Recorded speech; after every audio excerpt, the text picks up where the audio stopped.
The fishermen fish all along the very edge of the shore, kind of at this point between the land and the water. It's kind of a long history of them doing it there. They've said that in the past the areas used to be much more safe, and now the areas sort of run down quite a bit and they feel a bit of kind of insecurity and stop fishing at night and things like that. So what we proposed to do was to make a kind of map from the cork tracing the line of the shoreline with sensors. We're not sure yet how this information comes in. It might be text message or it might be GPS, depending on what would work best and what would be best for them. That connects to lights along this map, kind of showing presence and absence. They're also quite kind of territorial.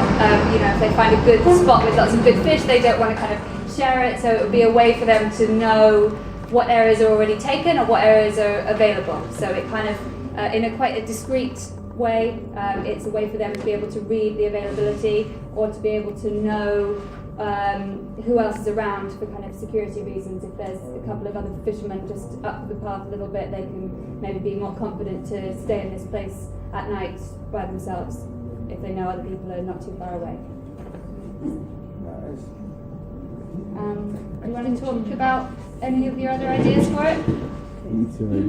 That was kind of where we... Yeah, that was... So that was where the group were at the start, and we were just sort of interrogating that idea about presence and absence and how useful that might be. I think we thought it was a very elegant and simple concept, and perhaps as a visitor it would be interesting.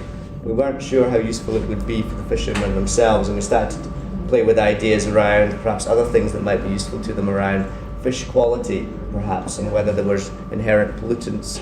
So, for example, that it might be an LED display about whether, if you handed over the fish for testing, you would get some feedback information, and then the LEDs would display whether the fish were safe to eat or not. And then hopefully that would create, perhaps, let's say that the fish weren't safe to eat in an area, perhaps that would create some pressure from fishermen around environmental waste in the river and so on. That's where we were just before, at the end of the session. And where is this display? I didn't really get where would the display be? It always has to be on this. So there's this pre-made structure, and all the groups have to kind of fit an object to it. So I guess it will be a feature of the shoreline somewhere. I'm not sure exactly the location. This size on very a small. Yeah, so it's to be made out of the cork. The shoreline will trace. Yeah, The shoreline will be on here.